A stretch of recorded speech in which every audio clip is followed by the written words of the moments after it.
بینندگان ارجمند یوتیوب کانال روزنامه جمهوریت و مخلصان عزیز، این بازم یکی از برنامه‌های گنج فرهنگ است از یوتیوب کانال ما و مهمان ما هستند. این بار بازم یکی از گنج‌های نادری فرهنگی تاجیک، استاد عزیز آهنگساز، موسیقیدان و موسیقی شناس استاد پروفسور جورخان آبی‌پور هستند. استاد را به استودیوی فانوس منبر اندیشه خوش آمدید میگوییم و نخستین سوال ما این است که اولین قدم‌های شما با آستانه موسیقی یا با عالم موسیقی چگونه آغاز یافت؟ تا جایی که ما آگاه هستیم شما اصلا از آموزگاری تا به این مقام مرتبه نرسیدید، همینطور است؟ درست است. من سال 1956 با آموزگاه موسیقی شهر دوشنبه داخل شدم و آن را سال 60 ختم نمودم و همون سال با کنسرواتوری شهر تاشکند داخل شدم و سال 65 آن را با موفقیت ختم نمودم و دوشنبه برگشتم و فعالیت خود را از آموزگاری آغاز نمودم. یعنی من به همون آموزگاهی که وقتش بخوانده بودم به همونجا به حیث آموزگار داخل قبول شدم و کارم را آغاز نمودم. ولی در آغاز درس دیگه حس نمودم که به کتاب چقدر درس میگذارند. یعنی در ساحه تعلیم سازهای خلقی یعنی سازهای ملی یگان دستوری تعلیمی وجود نداشت در آن سال و من از پای نوشتن کتابی درسی رباب شدم و مدت 2 سال این کتاب را من تیار کردم برای چاپ و این کتاب سال 1969 نشر یکمش از چاپ برآمد و این کتاب باید بگویم که دستورالعمل بود که برای همه سازهای ملی استفاده میشد، چون که مواد تاجیکی را ما در این کتاب جمع آوری نموده بودم.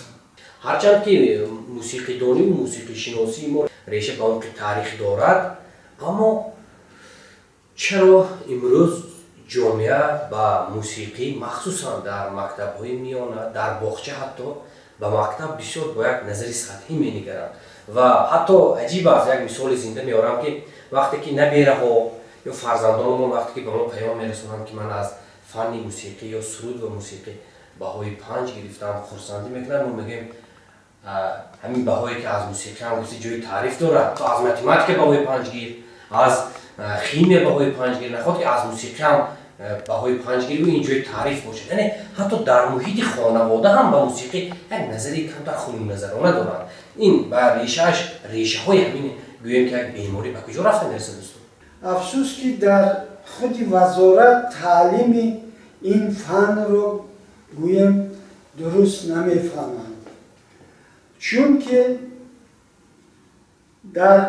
از صنف 1 تا صنف 4 این فن رو میتیم با اون نفرانی که سرباریشون کم است، یعنی برای سرباری میتوانن فیزیکولتور گتیان میتوانن یا دیگر وایبتیان، یعنی این از صنف 1 تا صنف 4 درس نمیگذرد. قریب کتاب ها نوشته شدن در اونجا سرودها با نوتا نشان داده شد. برای فن ساعت جدا شده است، اما بله ساعت جدا شده است، ولی اینها ان همین ماهیت تعلیم سرود و موسیقی خودی وزارت نفهمیده است.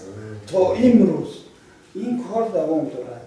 من 10 سال گفتم که رهبر وی بودم و خیلی مبارزه بودم فرمودن به رهبریت وزارت معارف که این فن درست تعلیم دادن در کار و چه می شود که بچه از صنف 1 تا 4 نوتای نخوانده در صنف 5 6 که سرودها مرکبتر هستند، اونجا سرودهای 2 آوازه هستند، اونا بعد چه بیان می سراید. من استاد شما حالا به توجهی یا جدی مناسبت نکردن وزارت معارف میگویید، جامعه چرا مناسبت جدی ندارد؟ خود جامعه اگر که جدی وزارت معارف میکرد فن درست تعلیم شد برای میمون باور میکنم که جمعیت هم اینا میفهمید. بله یعنی باید وزارت تولکش باشد. بله انا برای همین یعنی کتاب ها نوشته شدن. من نشری 4 و 5 این کتاب ها چاپ شد برآمدن، لیکن تعلیم هم خیلی مانده است. یعنی شما هم چون یک از مؤلفان کتاب های درسی که هستید از این چیز آگاه هستید؟ بله نه فقط آگاه هستم، من مبارزه بردم که تعلیم همین فن درست برآورده شود. ببینید دوستان، استاد از سال 69 اولین کتابشان مرتب و نشر گردید. از سال 69 تا این جانب بیشتر از 30 کتاب نوشتند. یعنی مطلب مواد آماده است، اما تعلیم چقدر که استاد میگم همون احمدی پارینه که هست میهمان است. همین خیر است استاد؟ همین خیر است، متاسفانه همین خیر است. من بسیار غم میخورم در این باره، چون که در وقت شوروی این تعلیم سرود موسیقی یک نوع جدی‌تر بود. مکتب‌های موسیقی در همه ناحیه و شهرها شده شد، فعال بودند و این روز که ما صاحب استقلال هستیم، همه چیز را خودمون حل کنیم، همه چیز را خودمون باید به دست داریم. این کار نکرده شدیم. من متاسف هستم برای همین. استاد بیایید سری حالا گفتید که چگونه میتواند یک کودکی که نوت را نمیدوند البته 5 و 6 صنف‌های بالایی میتونن مثلا به عمق موسیقی برسن. بسیار خوب گفتید. بیایید سری نوت ها صحبت میکنیم. چرا استاد حتی بزرگترین بعضی سرایندگان ما و جوانترین ها هم خود نوت را نمیدونن، حالا که الفبای نوت همون 7 علامتی که هست داره می فا صول لا سی. اما استاد چرا بسیاری که از نوت را نمیدوند، آهنگ میبندد، درست آهنگ هم میسازد حتی، اما وقتی که میگوید که همین آهنگی که ساختی، سرودی که آفریدی ایجاد کردی در پرده نوت یا در ادوار نشانده، نشان رو داره میتواند؟ البته نمیتواند، نوت را نمیداند. هستند حافظانی که مثلا سیدقطب بلوف باید من بینید آوازخوانی شناخته جمهوری و مکتب موسیقی خوانده بود، انستیتوت صنعت خواند، نوت‌های نغز یاد گرفته است و اثرهای خودش را خودش به نوت میگیرد و از چاپ برآمده. یعنی این خیلی حافظان هم هستند، ولی حافظانی که نوت را نمیدانند زیادترند و پیش وقت بسیار سکته ها بود در سرودن بعضی حافظان. البته حافظان شناختنی و حافظان گویم که نوع ایجاد، مثلا یک سرودی استرادی میخوان و حافظه زرفشانی من و درخشانی من، بینید که زدن نادرست استفاده شده است. باید میگفت در آهنگ زرفشانی من بدخشانی من، این خوشاهنگ می‌آمد و هم واژه هم درست تلفظ میشد. انا حاضر این چیزا کمتر شده است، که سرودهای میخوانند که آهنگ دقیق مضموندار ندارد و در خاطره کس نمیماند. من بینید حافظان پیشتر از نگینه رؤوف آگیریم، از خود جورابک مرادوف گیریم، از دیگر رفیقان بسیار هستند که سرود میخوانند. هر سرودی ویا در یاد آدم ها نقش میبرد و همون سرود هم میخواندند. شنیدم که شما برای باغچه، یعنی برای کودکان تا سینی مکتبی هم یک رساله نوشتید، رساله مخصوص موسیقی. اما چطوری که ما آگاهی یافتیم وزارت ما رو نپذیرفته است، درست است؟ برای کودکان بسیار مهم است سرودهایی که با آواز اونها موافق باشد، با دیاپازون آواز آنها. هیچ ممکن نیست که کودکان در باغچه سرودهای کلانسال‌های خوانند. آواز ویا خسته می شود، آواز ویا گویم که گم می شود آوازی و یا لای می شود. من همین این چیز هم ما فهمیدم برای سرودها برای کودکان سین تا مکتبی 4-6 ساله نوشتم، یعنی از آن سالی که کودکان باید سرودخوانی سر کنند و در اینجا موافق سرودخوانی روزها من همین چیزها را آغاز نمودم، یعنی یک باره چند زینه بعد سرود خواندن این نادرست است. من از 2 زینه سر کردم و شعرم بسیار ساده موافق است. روبا آمد بارا آمد، دیده در 2 آواز در 2 زینه.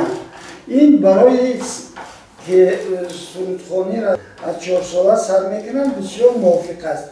همین من در وزارت پیشنهاد کردم، خواستم که از این و دیگر سرودها جمع آوری کرده یک کتابی درسی برای باغچه ها نویسم، لیکن وزارت همین قبول نکرد.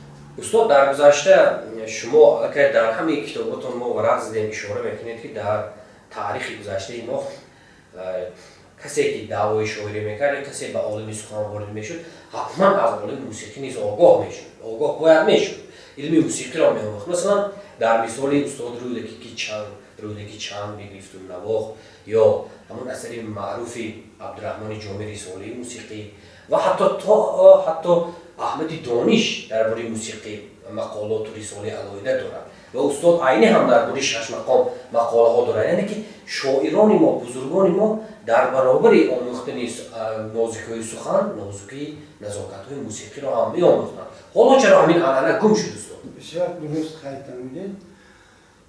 در دور قدیم از تاریخ می‌دانیم که شاعر همون نفری را می‌گفتند که او شعر می‌نوشت، در یک ساز موسیقی می‌نواخت، او شعر به شعر خودش آهنگ می‌بست، یعنی آهنگساز بود و او شعر سرود خودش را می‌سرایید و حتی رقاص بود. بینید 5 گوییم که دانش عنصر در شاعر باید موجود می بود. ما از اصل 5 نمونه شعر داریم که او در ریتم موسیقی است. این شعری بهرام گور است. منم آن پیلی دمان و منم آن شعری الله، نام من بهرام گور، نیتم او جبله. دیدید در ریتم نوشته شده است و این ریتم نام دارد. در موسیقی 7-8 یکی هست که شاعران بعدینه در این ریتم بسیار در نوعهای دیگر این ریتم شعرهای زیادی نوشتند.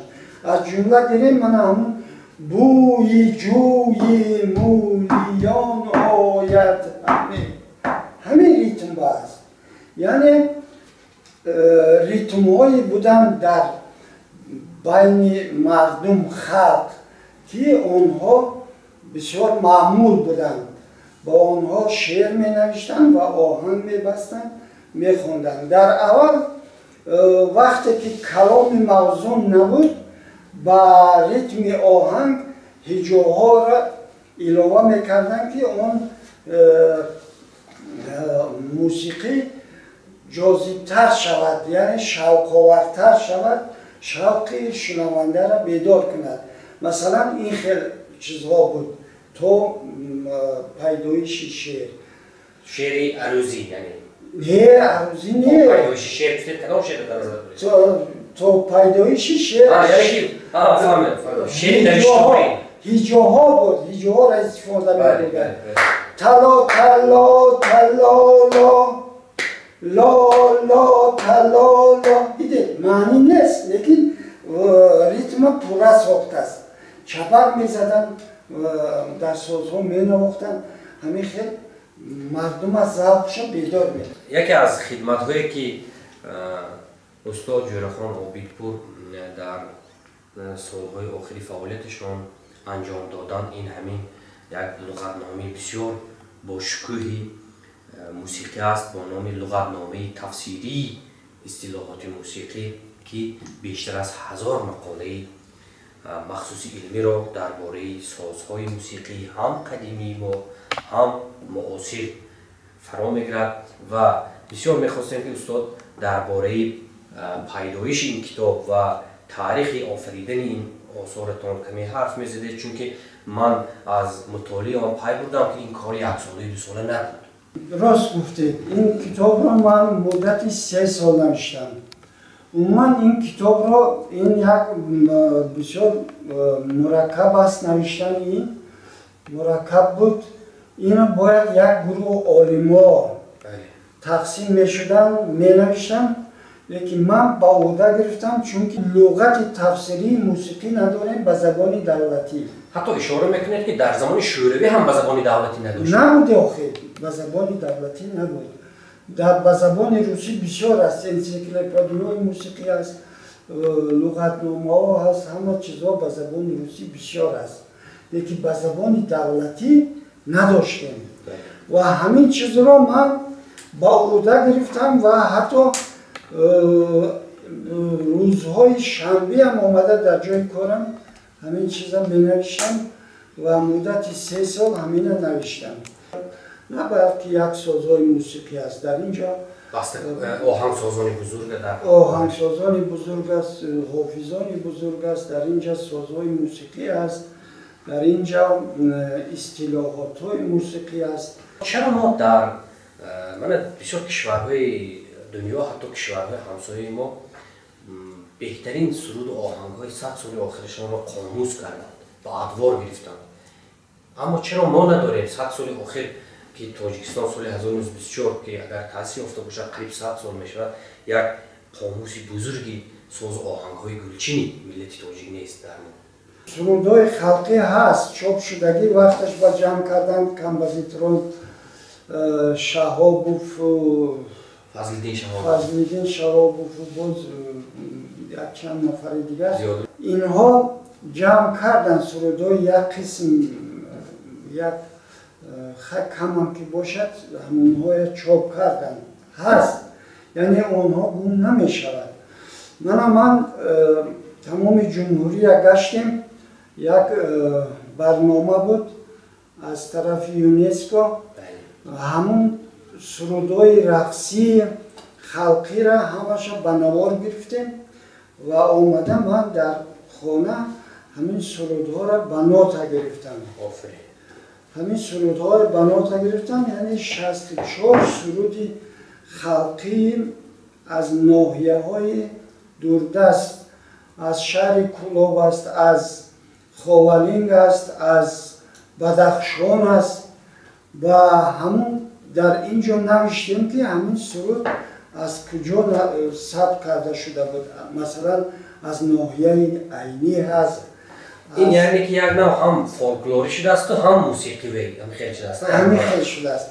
یعنی این چیزا از پنجکند، از همه گفتن که ناحیه ها، شهرها همین چیزهای از شغنو از وی نوشته گرفتیم. این چیزی که بنات نوشته می شود ولی البته گم نمی شود. بله. یک چیز می ماند. افسوس میخورم من امروز که اگر همین سواد موسیقی در پیشتر در دورهای بوربد می بود، در دورهای رودکی می بود، اون شاهکاری هایی که بوربد کرده بود همین در نوت است اگر نوشته می شد امروز به ما می رسید، ما می دانستیم که چه موسیقی داشته ایم در اون زمان. یعنی همچون نوت رسته می آمد ما اون از نو زنده می کردیم و می شنیدیم. بله، وای نوت خودش چیزی زنده است، او را می خوانیش زنده. کتاب صدا می دهد. علاقه صدا می دهد. چه کتاب می خوانی یک چیز می فهمید. موسیقی هم همین خیلی است. شما آیا با آزمونی تاجیکستان وطنی عزیز من که اونجا یک بخش اعظمی این آزمون اساساً آفریدن سرود و آهنگ‌های نو است از طرف جوانان و نورسان استعدادهای نو، آیا جمع می‌شود و مناسبت شما با این آزمون چی بوده است؟ این آزمون بسیار آزمون خوب است بسیار منفعت آور است. یعنی شاگردان گویم اگر می شود یعنی نفرها تیاری میبینن، وقتی که تیاری دیدی وقتی زیاد صرف میکنی یک چیز بیشتر می آموزی، نواختن درستتر یاد میگیری. این بسیار ماهیتش بلند است، ولی بعضا میبینید که یک چیزی سوست جا گرفته است و چیزی خوب در کنار مونده. در حیث داوران نیست دوستان؟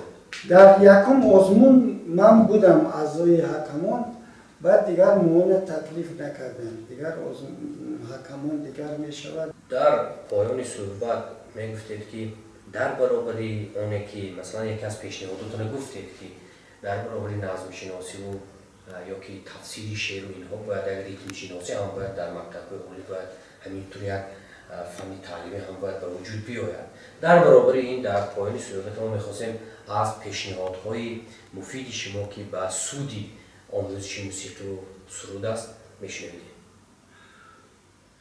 همین آرزوی من همین بود. من بسیار تلاشم کردم در وزارت. 10 سال من اعضای ریاستی همون هماهنگسازی بودم، برآمدم کرده بودم در کلیگیه ها. همین درس سرود و موسیقی درست به راه مانند، جدی مناسبت کنم و ماهیت این فن را بفهمم، درک کنم، چون این فن بسیار بسیار مهم است و از صنف 1 تا صنف 6 باید متخصص درس دهد. درس‌های موسیقی هم در مکتب‌های موسیقی به نزدیکی ما خیلی سفرهای هنری داشتیم. یعنی تعلیم موافق قاعده مانده نشده است. فقط دو سه چیز پردمت هم میخوانند.